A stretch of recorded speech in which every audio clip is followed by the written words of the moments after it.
My sister married my ex, so I gave a wedding speech she'd never forget. Before we begin the story, make sure to subscribe to our channel and never miss more incredible stories every day. My sister smiled when she handed me the microphone. She had no idea I brought receipts. The ballroom looked like a jewelry box cracked open under gold light. Crystal glasses, white roses, a quartet in the corner pretending not to notice the tension drifting table to table. Sophie stood beside Daniel under a wall of candles, one hand resting on his arm, like she had won something expensive. Maybe she thought she had. I stood there in a navy dress I almost didn't wear, holding a champagne flute in one hand and speech cards in the other. My mother, Elaine, had spent the entire week telling me, "Please, Ava, just make tonight easy. Be graceful. Be the bigger person." That phrase had followed me for months like a bill I never owed. Be graceful while my younger sister dated my ex. Be mature while relatives whispered that heartbreak was unfortunate, but these things happen.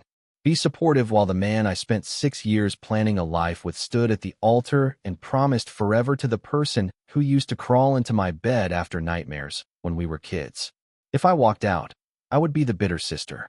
If I stayed quiet, I would become the official liar in the family mythology. So I came. I came because Daniel thought conflict could be managed if he smiled enough. Because Sophie believed charm was the same thing as innocence. Because my mother thought appearances were holier than truth. And because 3 nights earlier, sitting on my apartment floor with Nina and a spread of printed screenshots, timestamps, and one tiny receipt from a hotel bar in Portland, I realized the part that kept destroying me wasn't even that they ended up together. It was that they had started while I was still begging Daniel to tell me why he felt so far away.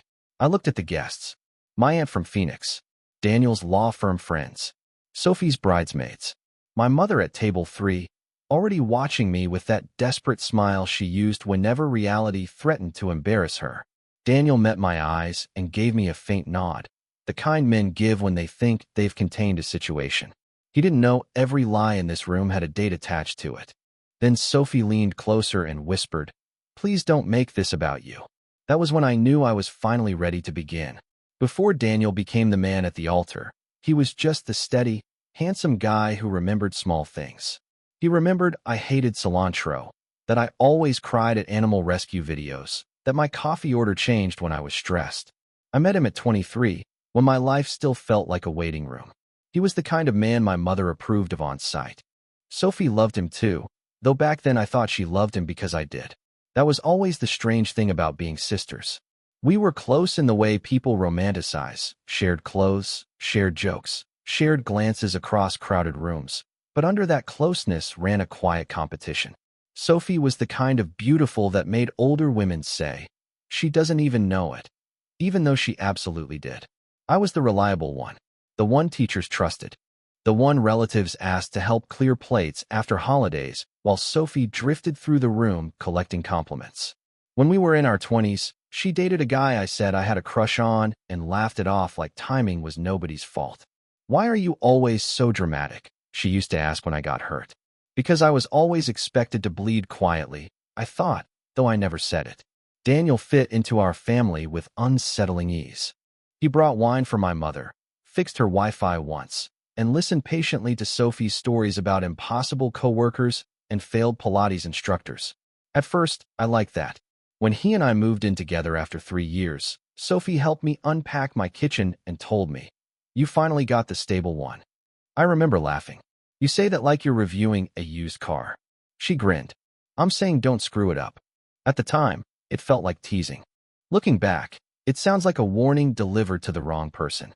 We had routines then. Sunday grocery trips, Thursday takeout, dumb debates over paint colors for an apartment we didn't own. Daniel said he wanted kids eventually. He showed me ring styles once, almost by accident. Sophie asked too many questions about our timeline. Everyone behaved like my future was solidifying into something safe. That was why betrayal felt impossible until it was already underway. The breakup itself was so clean on the surface that it made me distrust my own pain. Daniel didn't cheat on paper. He didn't scream or throw anything.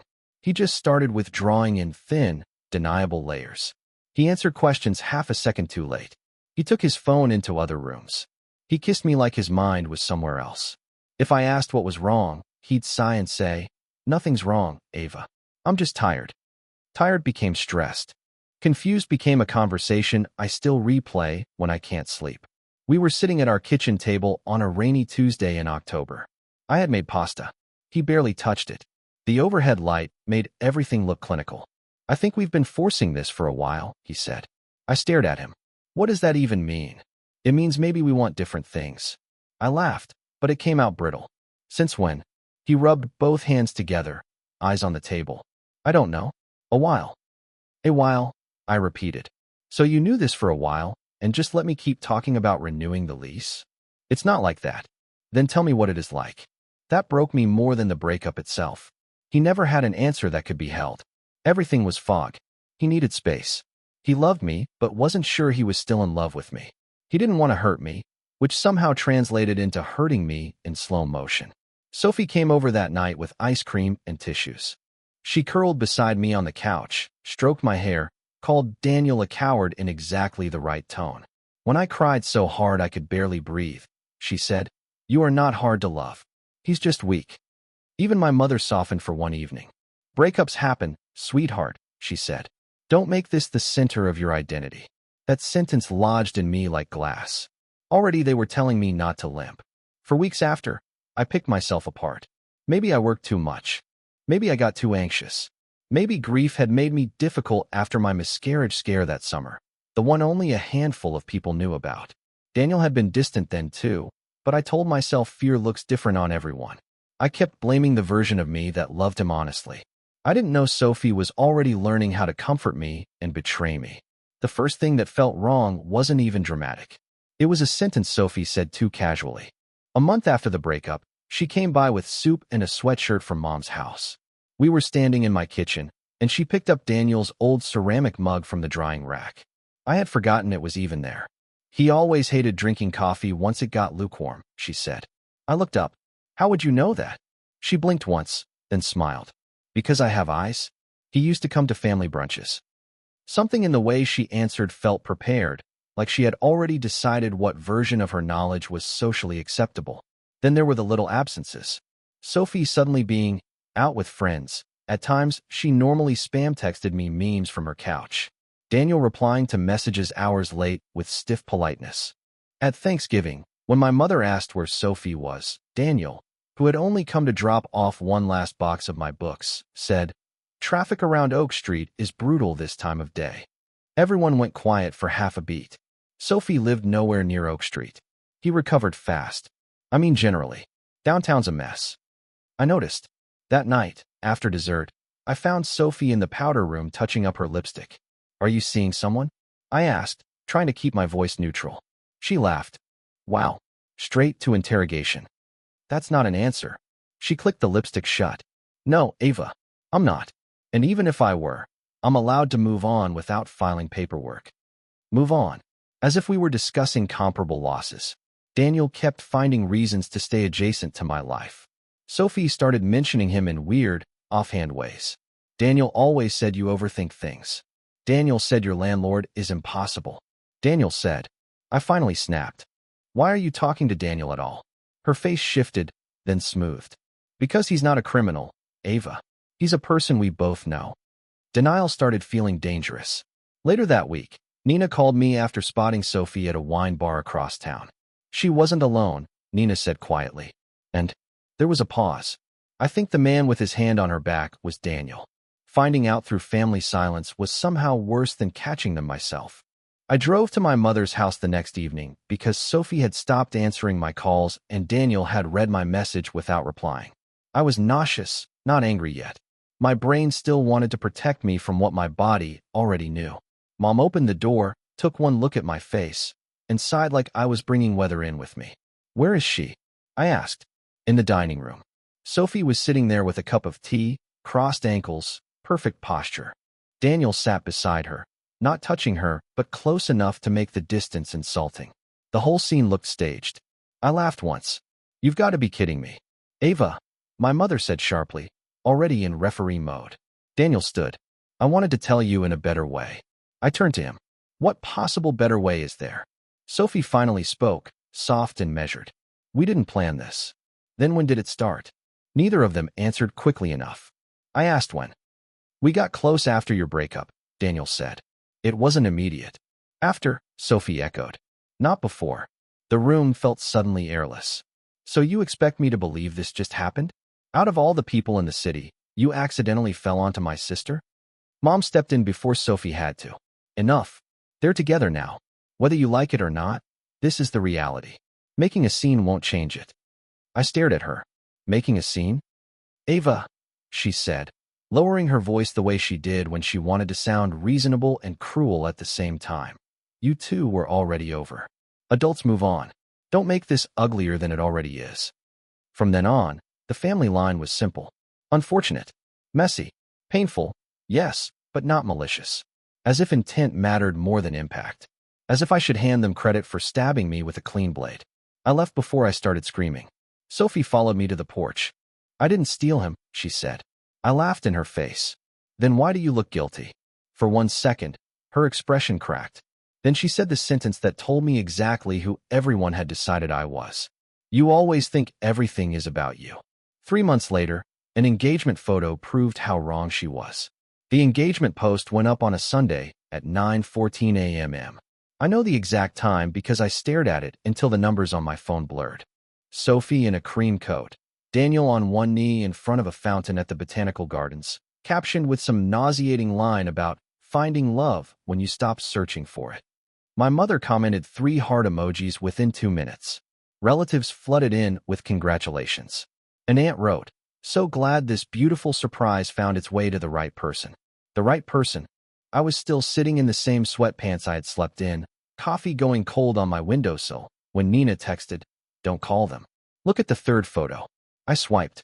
Ring shot. Flowers. A close-up of Sophie's hand over Daniel's. In the blurred edge of the frame, almost hidden, was the sleeve of a blue blazer. I knew that blazer. I gave it to Daniel for Christmas 2 years earlier. What mattered wasn't the jacket. It was the date embedded in the repost Sophie had downloaded from her photographer's preview gallery. Nina noticed because she notices everything. The file name showed the preview batch had been created 9 days before the date they publicly announced the engagement. 9 days wasn't proof of cheating, but it was proof they lied on purpose about something. Later that afternoon, I went to my mother's house to drop off a casserole dish and found Sophie's old tote bag near the entryway. It tipped over when I moved it, and a folded receipt slid out onto the floor. Hotel, Marlowe Rooftop Bar. 2 cocktails. 1 charcuterie board. Portland, Oregon. July 18th, 9:42 p.m. I only remembered the date because July 18th was the night I spent in urgent care after the hemorrhaging scare that summer. Daniel had told me work sent him to Portland for one emergency client dinner. Sophie had texted me from a girls' movie night and sent a blurry picture of popcorn in someone's lap. I had to lean against the wall. When Sophie walked in and saw the receipt in my hand, her whole body flinched before her face arranged itself. Why are you going through my stuff? I'm not, I said.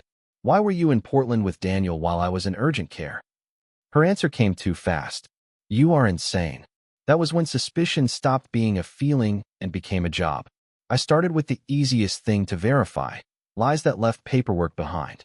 Nina came over that night with her laptop, 2 iced coffees, and the kind of energy people usually reserve for arson or jury duty. We spread everything across my floor, screenshots, old texts, calendar photos, random receipts I had shoved into kitchen drawers because I thought the past was clutter instead of evidence. Okay, Nina said, opening a spreadsheet. We build a timeline. Facts only. Facts were less fragile than feelings. Facts didn't ask me whether I was overreacting. Facts didn't care who cried hardest at Thanksgiving. I pulled archived messages from Daniel. He had told me his Portland dinner ran from 7 until late. At 8:11 p.m., he texted, can't talk, client still here. At 9:07, Sophie texted from her so-called girls' night. Do you want me to come sit with you after urgent care? I'm still out, but can leave soon. Then at 9:42, that hotel receipt showed 2 old fashions charged to Sophie's card. Nina looked up. That's not overlap. That's choreography. The more we checked, the uglier it got. Sophie had sent me a mirror selfie from book club in March. The metadata placed it in Daniel's apartment building. Daniel had canceled dinner with me in May because of a late presentation. His parking garage statement, still forwarded to my email by mistake months later, showed he left work before 5 and entered Sophie's neighborhood at 5:36. I found a voicemail Sophie left me by accident after a family brunch. She thought she'd hung up. For 4 seconds, Daniel's voice was in the background saying, "Don't, not here." I played it 3 times. Same tone, same soft, warning intimacy. But the strangest piece came from outside either of them. Nina messaged one of Sophie's former bridesmaids from college, a woman named Carla who had unfollowed her a year earlier. Carla remembered seeing Daniel and Sophie at a downtown wine festival months before my breakup. "I assumed Ava knew," she wrote. Sophie acted like it was already understood. I wasn't uncovering one reckless mistake. I was uncovering a secret relationship managed through politeness and my own instinct to trust the people closest to me. Then one week in the timeline started glowing like a bruise. The week that ruined me had nothing to do with Daniel on the surface. It was the week my dad died. He had been out of the picture for years and then came back into focus through a hospital call and a funeral program. I was the one who handled most of it because my mother couldn't stop spiraling about logistics, and Sophie said grief made her bad with practical things. Daniel drove me to the hospital once, held my hand in the waiting room, and told me, "We'll get through this together." Apparently, we was flexible. Nina and I only realized how much happened that week when we lined up old messages. Monday, Daniel brought me soup and said he'd clear his schedule. Tuesday, Sophie texted that she was staying late with a client. Wednesday, Daniel missed dinner with me because he was helping a friend move. Thursday night, while I sat on my apartment floor choosing photos for my father's memorial board, Sophie stopped responding for 3 hours. Daniel also went silent. Friday morning, Sophie arrived at my place with bagels and hugged me hard enough to feel convincing. Then Nina found the photo. It was on Sophie's old Instagram highlights, buried in a sequence from some rooftop fundraiser. She had forgotten to delete one slide from the archive. In the glass reflection behind her, barely visible unless you froze it, Daniel stood beside her with his hand on the small of her back. Sophie was wearing the emerald dress she claimed she bought for a networking event the same night I stayed home drafting my father's obituary. The timestamp on the original story was 1 day before the funeral. I left the room after we found it. My apartment was silent except for the refrigerator hum and traffic below my window. I went into the bathroom, locked the door, and threw up. Not because the image surprised me anymore, but because it settled something final inside me. They had not just chosen each other. They had chosen each other while I was sorting cremation papers and trying not to collapse in public.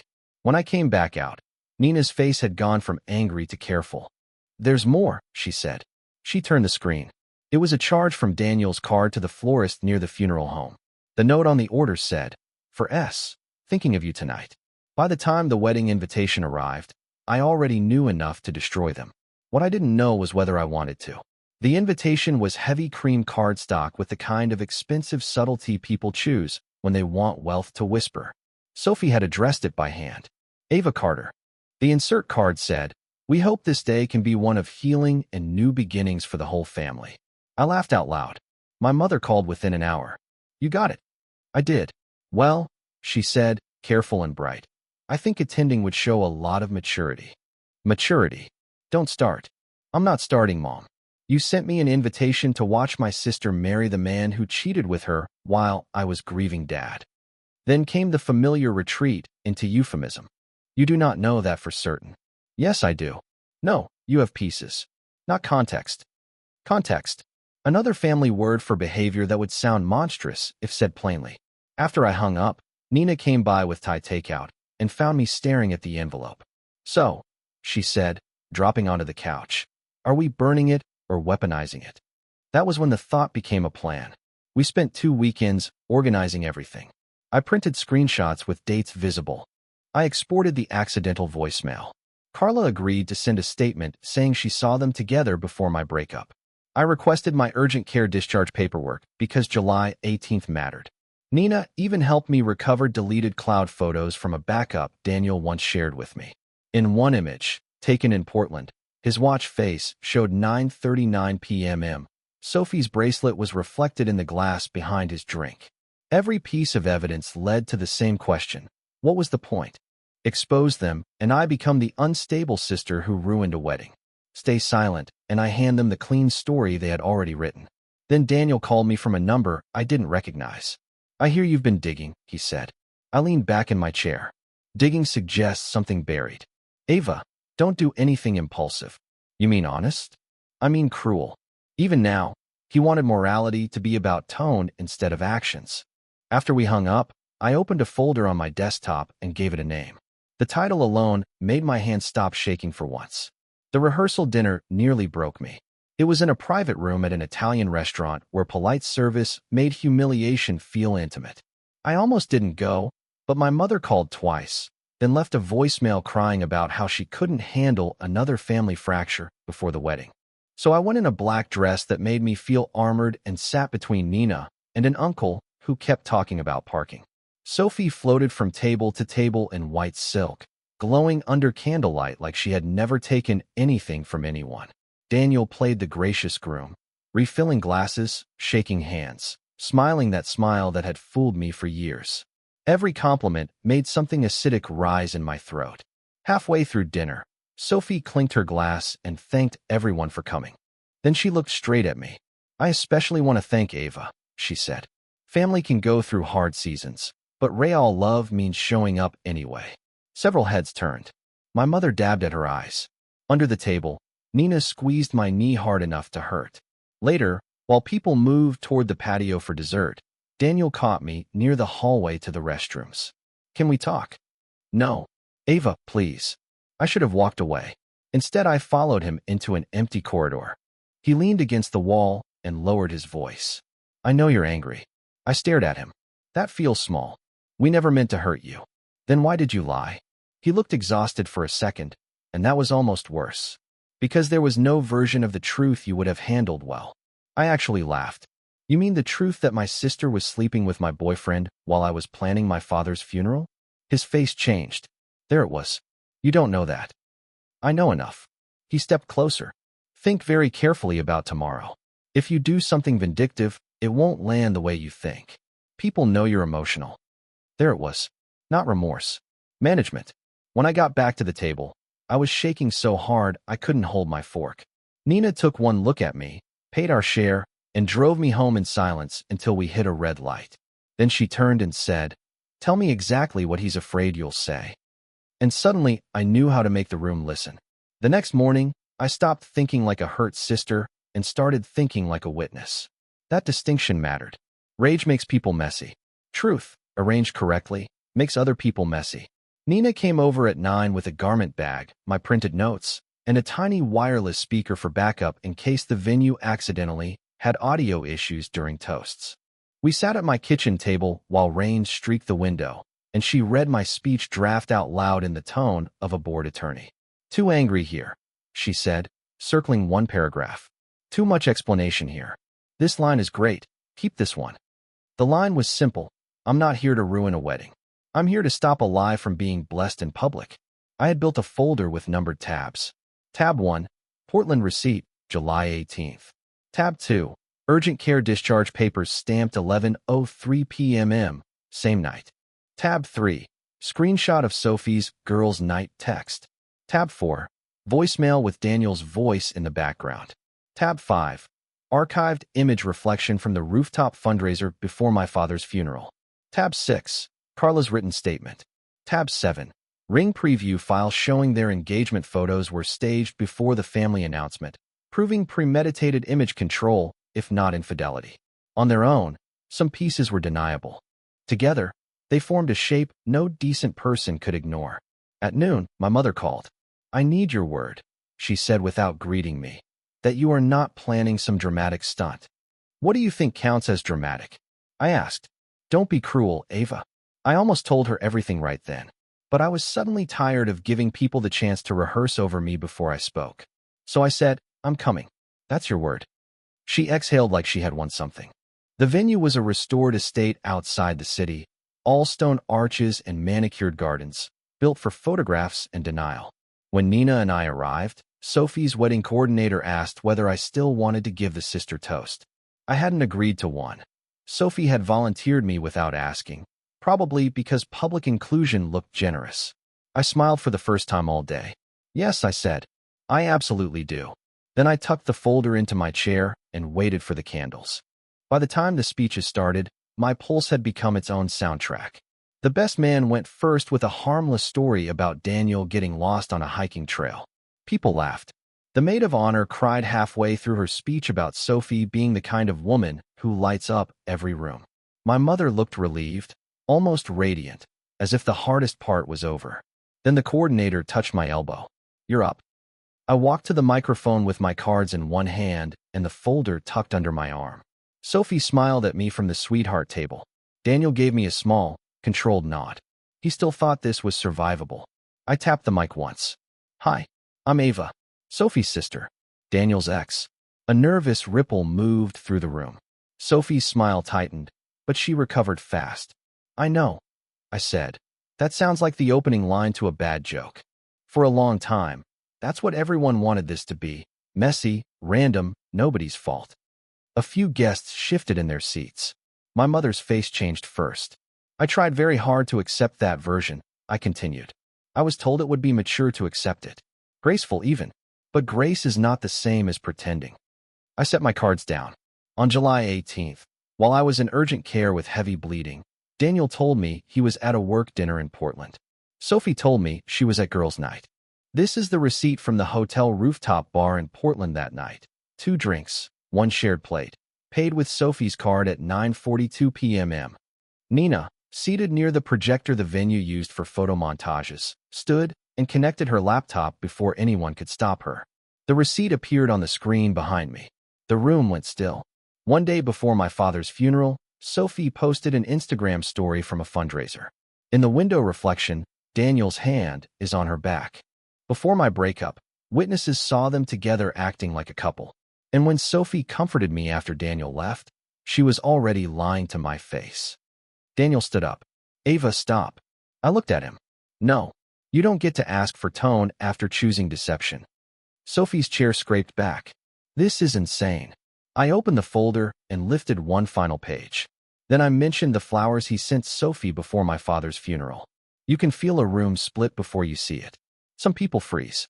Others perform shock or look around for permission to react. I watched all of it happen at once. Sophie went white first, then red. "Sit down," she hissed, not even pretending anymore.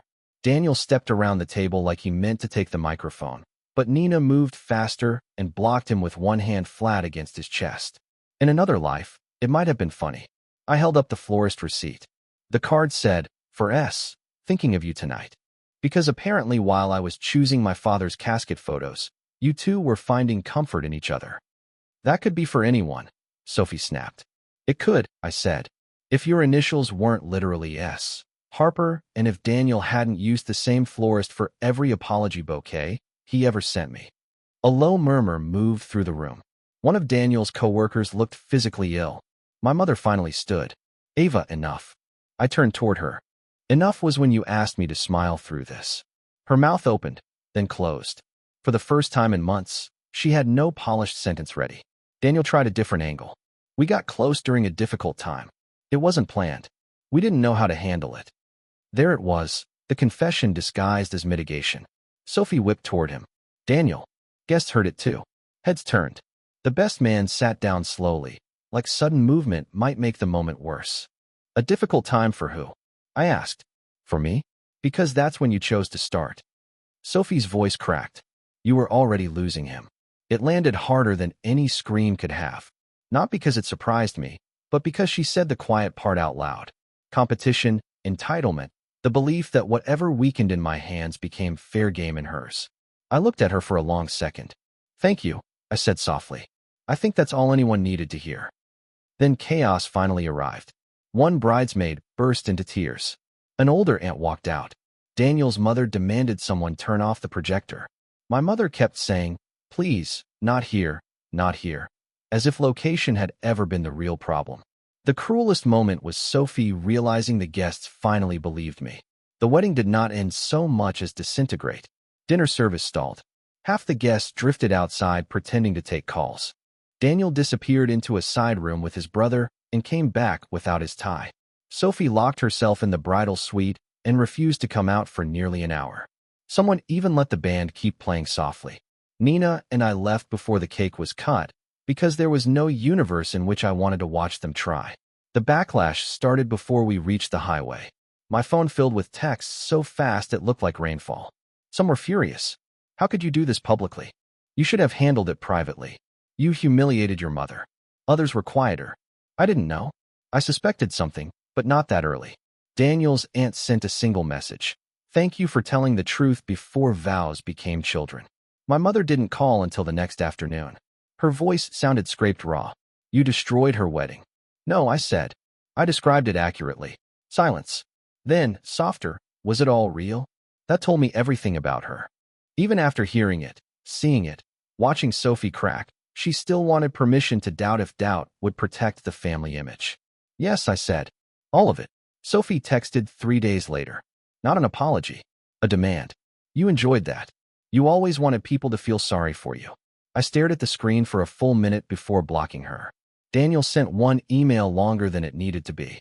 He said he regretted the pain, never intended overlap, hated that events had been interpreted in the worst possible light. He wrote 8 paragraphs without saying sorry in a way that meant anything. I archived it in a folder labeled fiction. What surprised me most was relief. Not joy. Nothing that simple, but relief so physical it felt like unclenching muscles I had forgotten were tight. Therapy helped. So did distance. I stopped going to my mother's Sunday dinners for a while. I stopped answering calls that began with, "Can we all just move forward?" I stopped translating betrayal into softer language for other people's comfort. A month later, my mother came to my apartment carrying grocery store tulips and a face I barely recognized. She said she owed me more than one apology. Healing, for me, turned out to be less about forgiveness and more about accuracy. I used to think being the bigger person meant swallowing the sharp edges first, turning my own pain into something easier for other people to hold. That's how I survived most of my life in our family. Sophie took. My mother minimized. I translated. I smoothed. I stayed understandable. When Daniel left me in slow motion and reappeared beside my sister, everybody reached instinctively for the same old arrangement. Ava will absorb it. Ava will behave. Ava will not ruin the picture. The problem is, silence doesn't actually keep peace. It just protects whoever benefits from the lie. My mother and I are not magically healed, but we are more honest now. She admitted she saw signs and chose denial because she could not handle public embarrassment on top of private grief.